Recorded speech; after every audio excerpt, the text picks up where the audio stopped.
you guys are ready with questions, go ahead. Game one, how you feel, man? Both you guys answer. However, first game, crowd's lit. On how you feeling? Oh yeah, we're excited. Coming out first half, just got to work out the first game, first season back jitters. But once we got that out of our system, I felt like we played poised, we played well, executed on offense, played well on defense, stuck to the game plan, and that's all you can ask for at the end of the day. Yeah, more the same. I mean, it's good to finally be playing somebody else. Obviously, we got two scrimmages in, a close scrimmage, and then exhibition against Newberry. But it's nice to finally go head to head with somebody else, and so that's been fun. Our scout team has been kicking our tail a little bit the last few days. They are fast, and so it's fun to play somebody who doesn't know our stuff.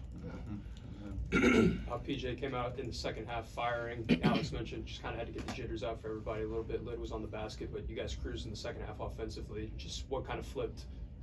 Just, getting comfortable. Obviously, when you get out there, you got so much adrenaline. I mean, you're so ready to go. It's almost impossible to get tired in the first half because you're just ready to go out there and fight. And so coming out in the second half, you got your blood flowing, you got your breath, and so you're just kind of a little calmer and more settled in. And these guys, obviously, they help you find shots. So a lot of them were layups close to the rim, and maybe see you go through the basket. It helps everybody shoot. Alex, you've been out for a while and injuries and stuff like that. How'd it feel to get out there and just get a rhythm and just play basketball? Oh yeah, words don't even really describe how great it felt. It was kind of just a long, grueling kind of year and a half, just getting my body right and getting mentally in the right mental state to be out there and to compete. But yeah, it was really just felt awesome. Seemed like for both of y'all, even when you're trying to find your bearings as a team in the first half, you're still passing the ball a lot. 21 assists on 27 baskets, I think. Is that something that really has been an emphasis? Yeah, it's one of our biggest strengths. I mean, we got so many guys that can shoot the ball, so many guys that can score. I mean, like 8, 9, 10 guys that can go in there and get a bucket. And so having guys like that are willing to pass as well is one of our biggest strengths. And we had Joe Girard, who's leading scorer coming back from the ACC, and he had like 4 or 5 assists. I'm not trying to read it fast. Oh, yeah. But I think it was 4 or 5. Yeah. So we had 21 as a team too. Yeah, so it comes almost naturally for us, even though we're a great scoring team. I think Jack Clark was saying that he wasn't able to do much during the preseason, obviously, but he was able to work on his 3-point shot. Mm-hmm. So I mean, do you feel like he has pretty good confidence in that shot and that he can help you guys in the wing? 100% Jack. Oh yeah, 100%. Yeah, I mean, shoot. Whenever he was out on the sideline, you see him all the time, just shooting, working on that jump shot, making sure that it's in prime form for when he came back, and you guys got to see a little glimpse of it tonight. Excited for him to really get healthy and get back out there and do his thing. One of the smoothest jumpers on the team. Oh yeah, silk, baby, silk. You guys started off really hot, just right off the beginning of defense. You guys had multiple steals, like within the first 10 minutes of the first half. You finished with 7 steals and 6 blocks. Just how do you think that kind of motivated and led the way tonight? Yeah, I mean, we've always been a big believer. Obviously Brownell defense is one of his staples, and so big believer in defense leads your offense. And so, getting out and running, getting the ball out. And one of our biggest things we've been working on in practice is our thrust out of offense, getting a rebound and going. We have multiple guys that bring the ball to the floor, pitch it ahead.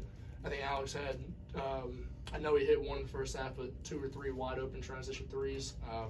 It's a big time for us to get out and run. That's where I think we're one of the best teams in the conference. Is the pace a lot more brisk than last year, you think? You think? Is that probably a little more consistent. Oh, yeah. Yeah, a little more consistently fast. Last year we sometimes bring it up a little slower, but still with that we're still working on the 85 to 55. Yeah, we've had a full summer to really kind of work and just implement into our offense this year. So I think it's going to definitely be a little bit faster. Knowing when to go fast and when to go slow for sure too. Yep. 32 3-point attempts tonight. You mentioned Alex got a couple that were open in transition. Shot good percentage, I think 41% from 3. But it felt like everybody had the freedom to extend out to that 3-point line in transition, and obviously y'all got some fast break dunks and layups as well. But is that an emphasis in the transition game? Is to find the open spot on the 3-point line and let it fly? Yeah, I mean it's an equalizer. Yeah, you got to kind of pick your poison. Take away the inside game and give up outside shots, or take away the outside shots and try to stay in. It's you can't really guard both. I mean, whenever you go outside, we obviously have inside players. We have Wig, me, Boz, Ian. I mean, there's so many guys that can go inside. Even Jack, Chase, I'm a smaller guard. So many guys that can go inside. Then we have almost every player on the team can shoot the 3 ball too.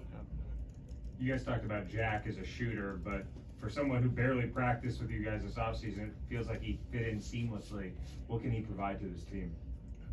He's just a great player that knows how to play his role and knows when to go fast, when to go slow. Yeah, he knows the game. He's an experienced 3-4, and having that coming off the bench is, it's exactly being able to crash. He's just a very, very, very versatile player that we love. What'd you guys think about RJ tonight? He was huge off the bench with some energy, defense, rebounds, all that. Yeah, dude's a pest. He's one of the strongest people I know. It's ridiculous. He's like made of carbon fiber. Yeah. I mean, I remember he came in his freshman year. I mean, he's obviously a sophomore now, but freshman year, like first workout, he was repping like 285 on the bench, and I was like, God, like it's ridiculous, man. So him getting up and down the floor, and he's got a motor like you wouldn't believe, and just can run, put the pressure on the defense. Whenever you get out in transition on a rebound and he runs straight under the rim, it just causes that defense to collapse. Because if you get an ISO post in the middle of the lane, I mean, it's a foul or 2 points. So you just miss it. Yeah, it's he's huge for us off the bench. A lot of energy. David, feel free to chime in if you got anything. No, I'm good. Facts and as to everything. Get ready. Yeah, you're right.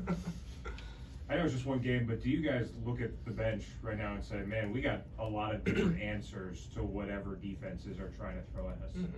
Oh yeah, it's the depth, being able to have guys come off the bench that are experienced. It's just kind of coming in waves, you have more reinforcements than substitutions. Being able to put guys in that know what they're doing and that play hard. That's another one of our strengths. I mean, we obviously have, like I said, great passers, but so many guys that can come off the bench, provide offensively, and then and defense. I mean, we have guys. Jack came off the bench tonight. Every now and then, who knows if Wiggins up off the bench. Jack comes in the start. We have so many lineups that can come off, and then even freshmen, if we need to, Asa Thomas at 6'7". We have so much length coming off the bench. RJ at 6'8". I mean, it's crazy. We have a lot of different lineups and matchups we can set up. Is the challenge right now finding cohesion in those waves and lineups? Early in the season. Yeah, early in the season, yes. But I mean, we mesh so well together. Since this summer, beginning of the summer, we've been such one unit.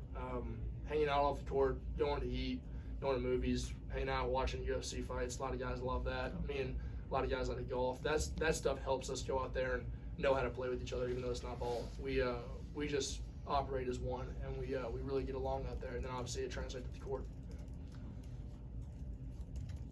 Any more questions for these guys? I feel like it seemed like as the game went on, in the second part of the first half, it seemed like you guys were getting a few calls on fouls, which has normally happened, but it was on defensive, like rebounding and different things, and it was giving them kind of more opportunities to come back into the game while you guys had a lead. So what do you think y'all could do, like progressing for the rest of the season to kind of limit that, especially just on that defensive side?